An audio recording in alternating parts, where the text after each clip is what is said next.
A land where the Nile flows with blood, darkness swallows the sun, and the cries of the innocent pierce the night. This is the story of Moses, the man who defied Pharaoh, the man who split the sea and led his people to freedom against impossible odds. But freedom always comes at a price. Tonight, we relive the journey of Exodus. The story begins in 1300 BC. We are told that for the past 400 years, the Israelites, or Hebrew people, had been working as slaves in Egypt. They built massive statues to enhance the beauty of Egyptian cities.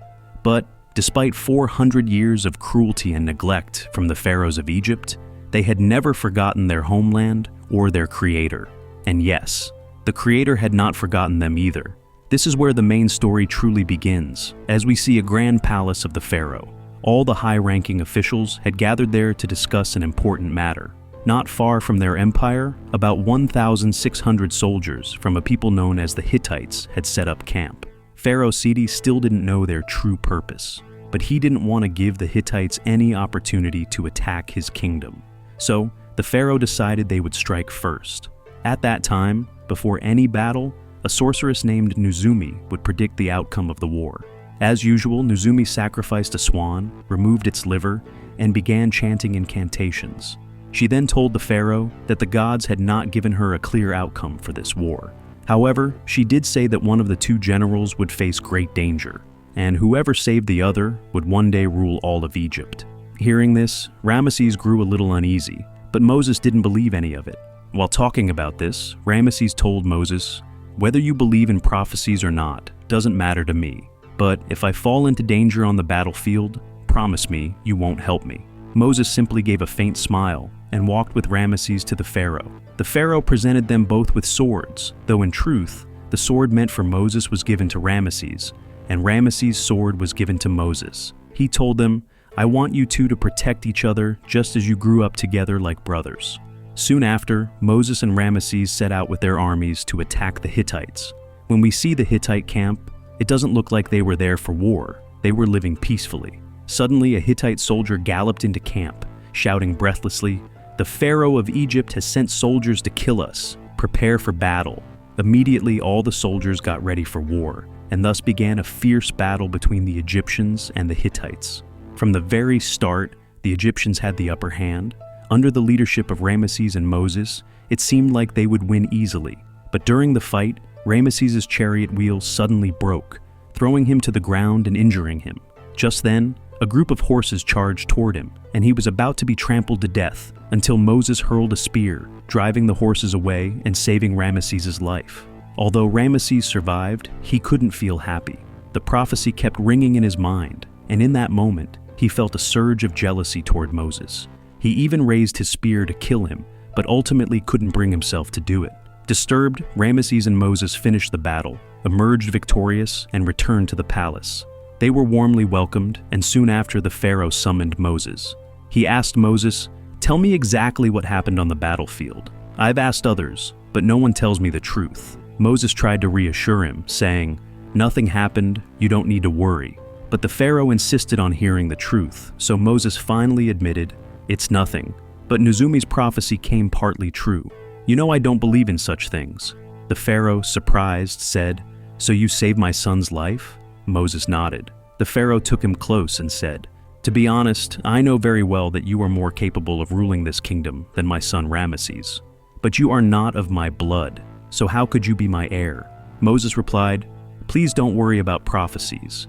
Give all the responsibilities to Rammeses. I have no objections." Later, in the royal court, the pharaoh was talking with Rammeses, Moses, and a royal scribe. The scribe was recording the tale of Ramesses' victory in battle, but there was no mention of Moses saving him. The pharaoh was slightly annoyed, but didn't humiliate his son in front of others. Instead, he ordered Ramesses to visit the city of Pitom, meet its governor, and check on the affairs of that region. To Ramesses, this was an insult. After all, he was the future king, and such petty tasks were for ministers or commanders. That night, he sat in frustration with his pet snakes when Moses arrived. Moses told him, "You don't have to go to Pitom. I'll go myself and bring back any information needed. And forget that prophecy. I actually want you to be the Pharaoh of Egypt." Saying this, Moses set out for Pithom, where hundreds of thousands of Israelites were enslaved, forced into grueling labor, dragging huge stones, building massive statues, and doing all the kingdom's menial tasks.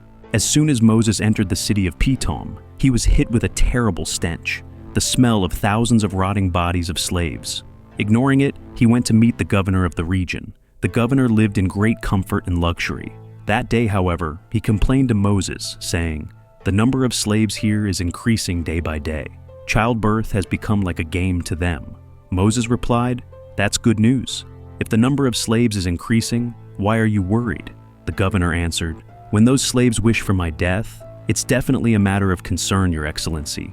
To keep them under control, grant me more soldiers, or allow me to kill half of them.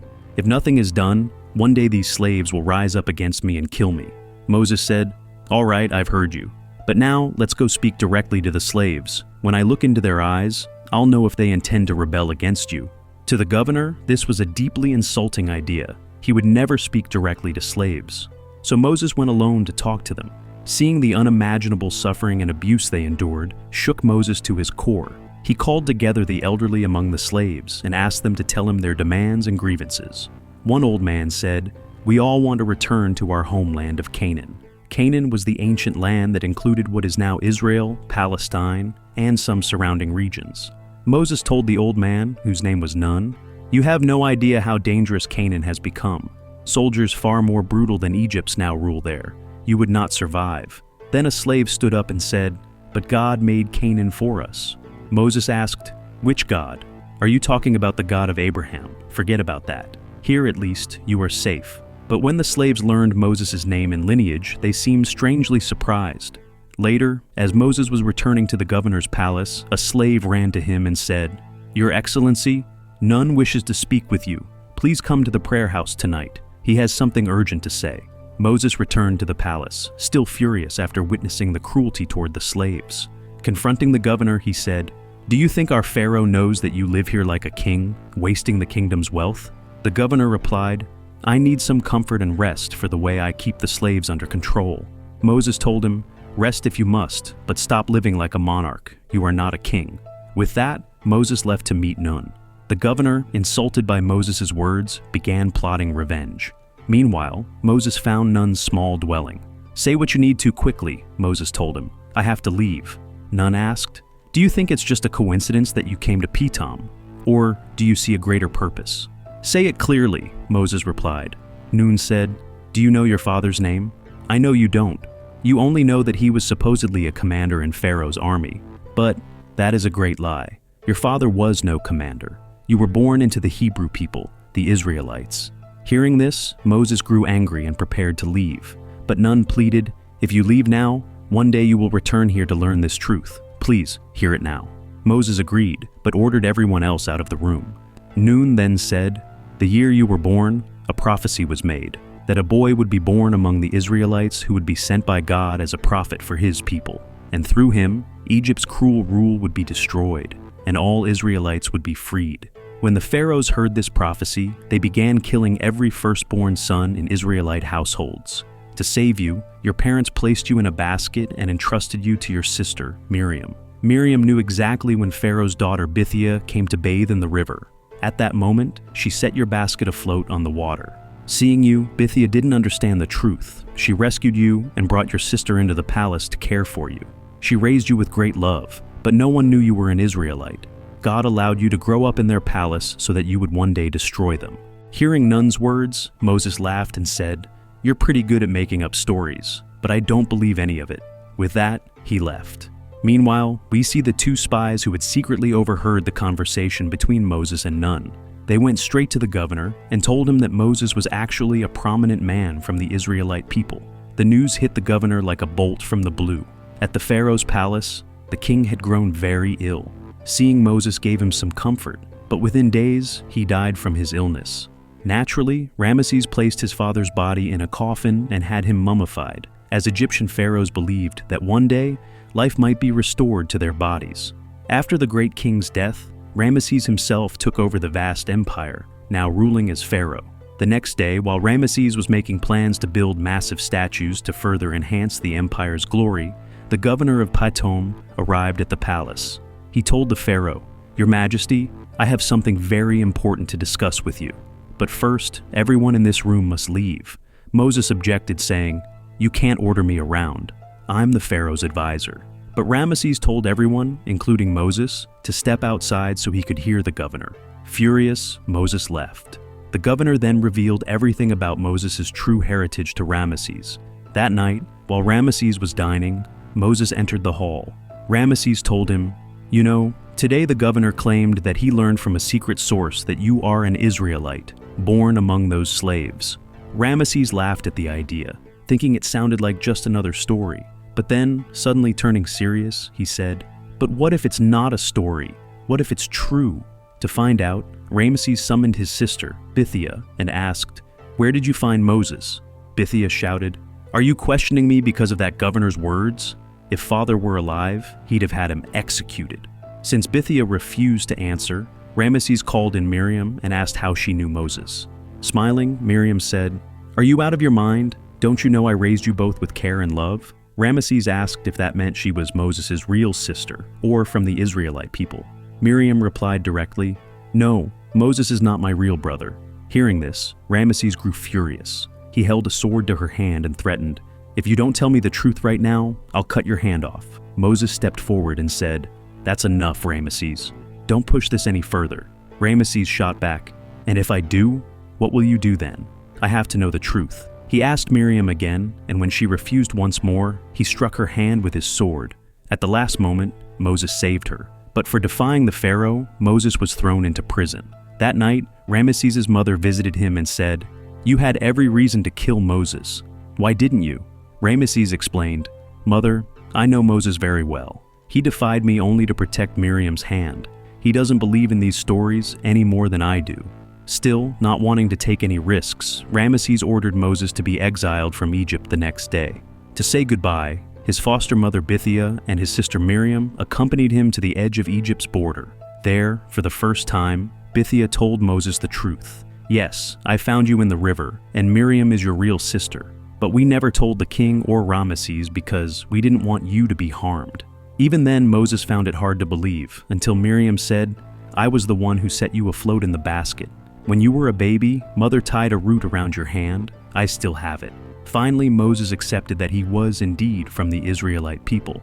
But now, he had to leave his foster mother and real sister behind and depart from this land. Taking only a horse, Moses set out to cross the vast desert. Under the blazing sun, he suffered greatly from hunger and thirst, yet pressed on, searching for signs of habitation. Battling storms and exhaustion, he continued, until one day his horse collapsed and died from lack of food and water. Unable to go any further, Moses lay in the desert, waiting for death. But then, 2 assassins appeared and attacked him. They had been sent by Rammeses' mother to kill him once and for all. Despite his extreme fatigue, Moses managed to kill both assassins, thanks to the magnificent sword given to him by the pharaoh.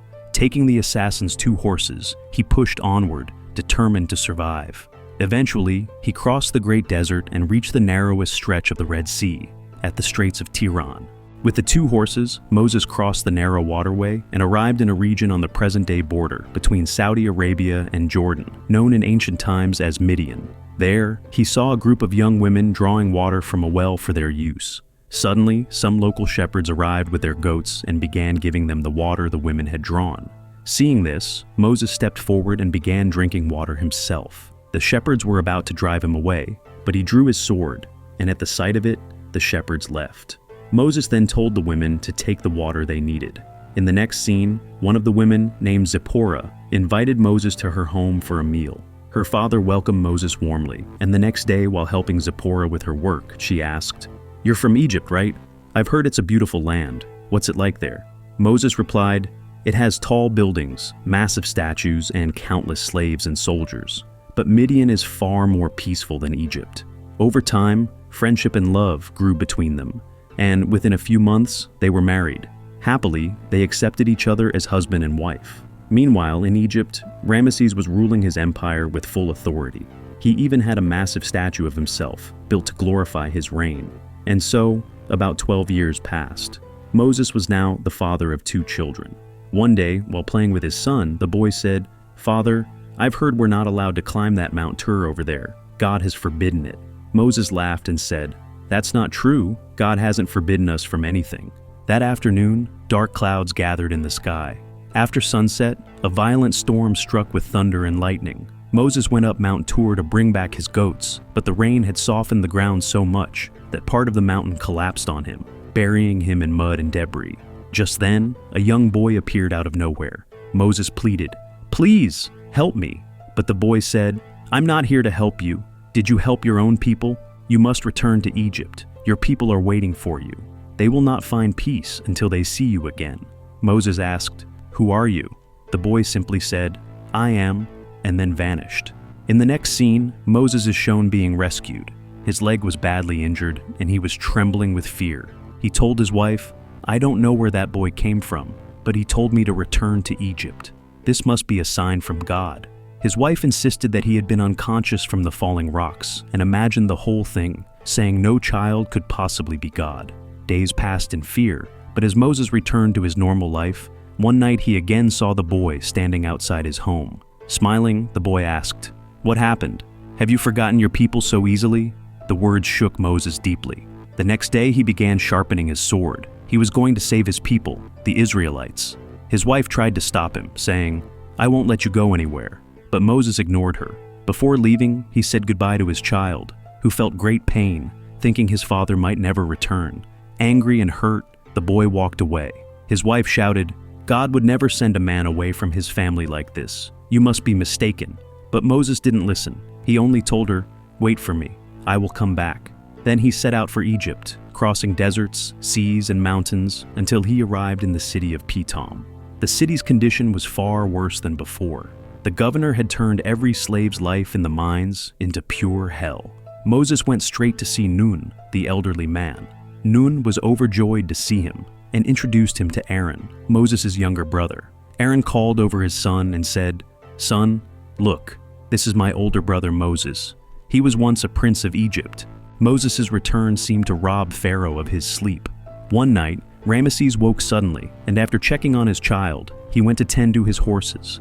Out of nowhere, Moses appeared behind him, pressed a sword to his neck, and said, "I hear I'm supposed to call you the great Pharaoh now."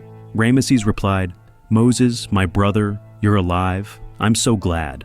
But Moses asked, "So it was you who sent assassins to kill me?" Rammeses said, "Brother, I sent no one. Perhaps my mother did. She wants you dead." Moses answered, "Don't blame her. I'm not here to take your throne, nor to fulfill the prophecy you fear like a tiger. I've come with a just request. Pay the Israelite slaves wages for their work like skilled laborers, or set them free. I've seen Pithom. The slaves there are worse off than animals. I know you won't say yes, but I also don't want to hear you say no." Rammeses replied, "If I set them free, they'll create chaos everywhere. After all these years, why return now, only to speak for them?" Moses said, "Because God sent me." Then he left. The next day, Rammeses held an urgent meeting with his top officials. "Moses has returned," he told them. "Perhaps he's gone mad. He claims to have seen God. I don't want him causing trouble again, so kill him, and his family too." Following Rammeses' order, soldiers rushed to the mines of Pithom, tearing apart the homes of thousands of slaves, demanding to know where Moses was. In truth, few knew anything about him, and Moses had hidden with his family in a secret pit. After an exhaustive search, the soldiers failed to find him. The next day, Rammeses gathered all the slaves and, without reason, hanged an entire family. He announced, "These people say they don't know Moses and aren't related to him. But if tomorrow any of you says the same, that you don't know where he is, you too will hang." Hidden in the crowd, Moses watched. From that day on, he began training a small group of followers in combat, building a secret army to fight Rammeses. Meanwhile, several more families were executed, simply for not giving information about him. Weeks passed, and Moses taught his men that war followed two rules. If you have more soldiers, attack head-on. If you have fewer, strike from behind. Destroy the enemy's homes, tents, and food supplies before battle to break their morale. But in this fight, he said, harming Rammeses' soldiers won't help. We must target Egypt's wealth and food stores. Then the common people will pressure Rammeses to yield. That night, Moses and his men set fire to hundreds of crop fields, food warehouses, and even ships bringing supplies along the river. Rammeses, watching from his palace, was furious. He immediately sent troops to Pitom, where they burned the homes of all the slaves. Thousands of Israelites died that night, and those who survived were left homeless. The next morning, Moses again saw the mysterious boy. "What are you doing?" the boy asked. "Fighting this way will take you years to win. This won't work." Moses replied, "Let it take years. We've been slaves for 400 years. What's another year or two?" One of Moses' followers was watching from a distance, but saw Moses speaking to no one. He couldn't see the boy at all. The boy then said, "You won't have to do anything else. Just watch." Suddenly, thousands of massive crocodiles surged from all sides of the Nile, attacking and killing hundreds of people and livestock. In just a few days, so many died that the Nile's waters turned completely red with blood. The contamination killed every fish in the river, leaving the people of Egypt helpless. To protect Egypt from these disasters, Rammeses began worshiping his gods. But even then, Nuzumi, the fortune teller, predicted that the troubles would not end so easily. Because of the bloody water of the Nile, the farmers could not irrigate their fields. Any land watered by it saw its crops rot. Within just a few days, Egypt's situation became dire. As the river water decayed, all the frogs in it came onto the land.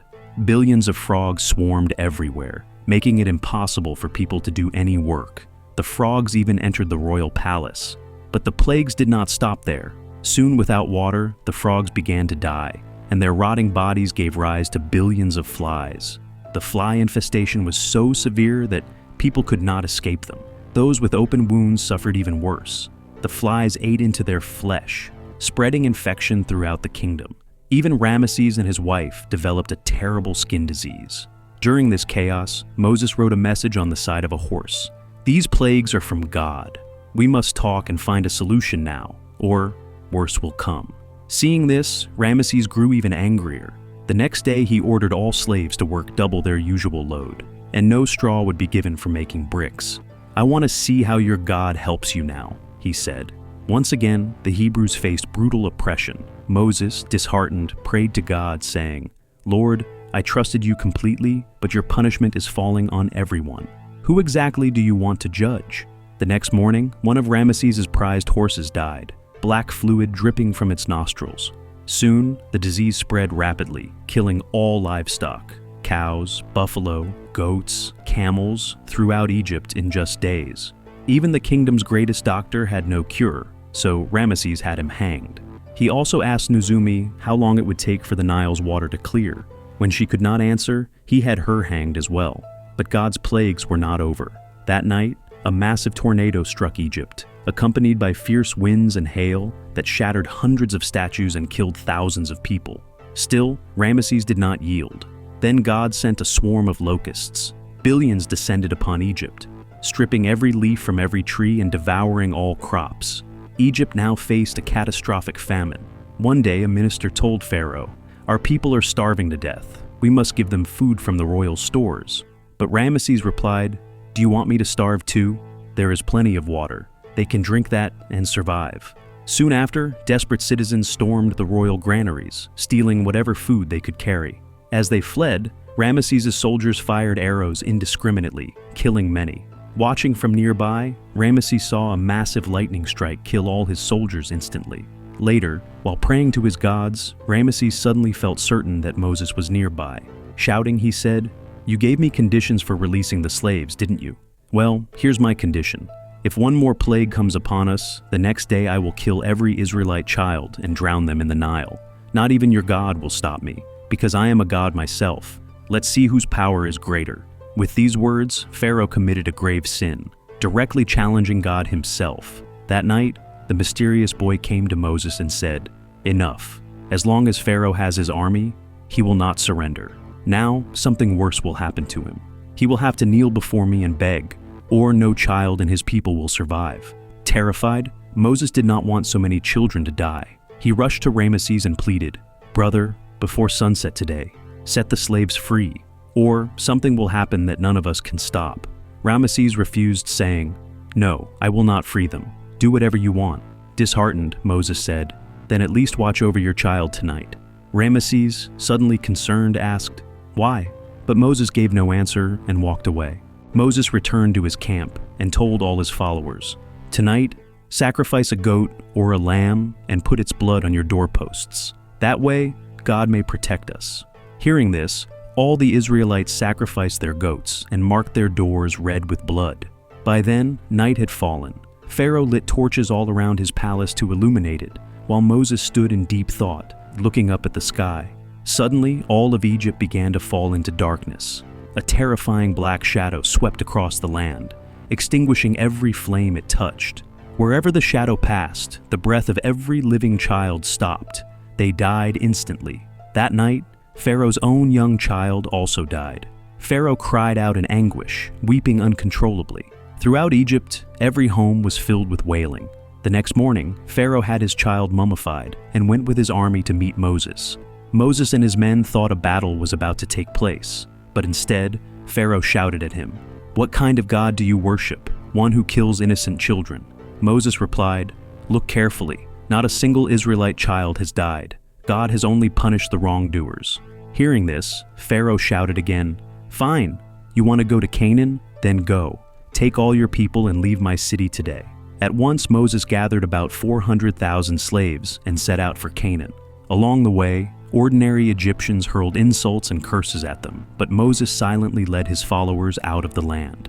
Meanwhile, Pharaoh, devastated by the loss of his child and driven further into despair by his wife's grief, decided to take revenge. He set out with 3 divisions of his army to attack Moses and his followers. As Moses and the Israelites walked, they came to a vast valley. Ahead of them lay 2 possible paths. They could take the direct road, but Moses decided they should go through the mountain pass instead. That way, Pharaoh's cavalry would have a harder time pursuing them on horseback. Behind them, Pharaoh's forces advanced rapidly, determined to destroy them. Many of Moses' followers opposed his decision to take the mountain route, saying it was too difficult. Even Moses himself wasn't sure if it was the right choice. He prayed to God for guidance, but strangely, God gave no answer. Still, Moses summoned his courage and led his people up the mountain path. Soon Pharaoh realized Moses had gone that way, so he too decided to take his horses along the treacherous route. His soldiers were fearful. The path was too dangerous for galloping horses, but they obeyed. By this time, Moses and his vast group had reached the shores of the Red Sea. Seeing the vast expanse of water, Moses was struck with despair. He could not imagine how they could possibly cross it. All night, he prayed to God for help, but there was no reply. Some of his followers began to consider rebelling, realizing it was impossible to cross such a sea. That meant certain death at the hands of Pharaoh's soldiers approaching from behind. Seeing his people suffering, Moses, in anger and frustration, hurled his sword into the sea and prepared himself for death. That night, Moses and his people slept on the shore. In the morning, the calls of birds woke him. Looking toward the spot where he had thrown his sword, he saw that the water there had receded considerably. Wading into the sea, Moses retrieved his sword and realized the water was slowly and strangely withdrawing. He shouted to his followers, "Get ready, we are going to cross the sea." They were shocked at his madness. How could they cross such a vast body of water on foot? They had no boats or rafts, but Moses told them, "Do not be afraid. Follow me, and you will be free. You will return to your land in Canaan. But if you are too afraid to come, then stay here and remain Pharaoh's slaves forever. You will never be free, and Pharaoh may erase the name of the Israelites from the face of the earth. So be fearless. Let's cross this sea.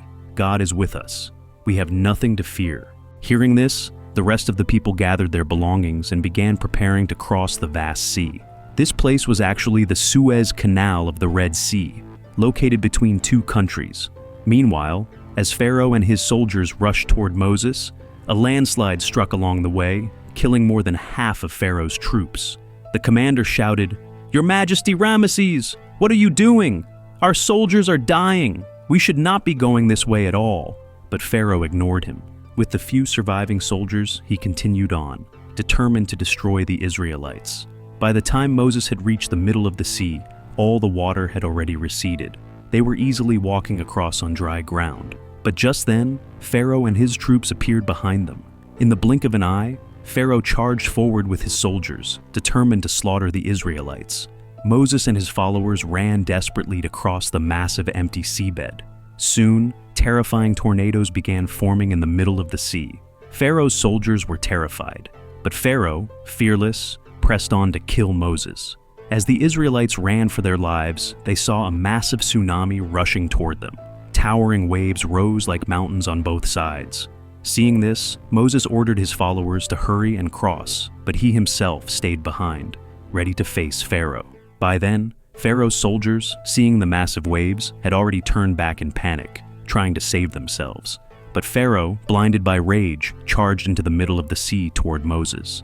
Just then, the enormous waves crashed down, sweeping away both Moses and Pharaoh. Fortunately, the entire Israelite tribe had already reached the other side of the sea safely. Pharaoh's remaining soldiers all drowned and died a cruel death. A short while later, Moses himself emerged on the other shore. But now he faced another challenge: what to do with his vast following. He worried that if they all went to Canaan at once, the local people might refuse to let them stay, or even attack them. After discussion, Moses decided they would first settle in Midian, his father-in-law's land, which was nearby and where he was already known. That's exactly what Moses did. He led his massive group back to his family, to his wife, and children. They lived there for several months, during which Moses carved the story of his extraordinary journey into stone. One day, the same young boy who had appeared before as a messenger of God appeared again, telling Moses, "Do not lose your way, Moses. You must go to Canaan. God made Canaan for you and your people." Receiving God's permission, Moses once again set out for Canaan with his followers. This time, the young boy traveled with them, and Moses understood that God was watching over them. He was with them all along. From the darkness of Egypt to the shores of the Promised Land, Moses proved that courage is not the absence of fear. It is moving forward despite it. Pharaoh's empire crumbled, but the faith of a people endured for generations. Their journey didn't end at the Red Sea. It was only the beginning.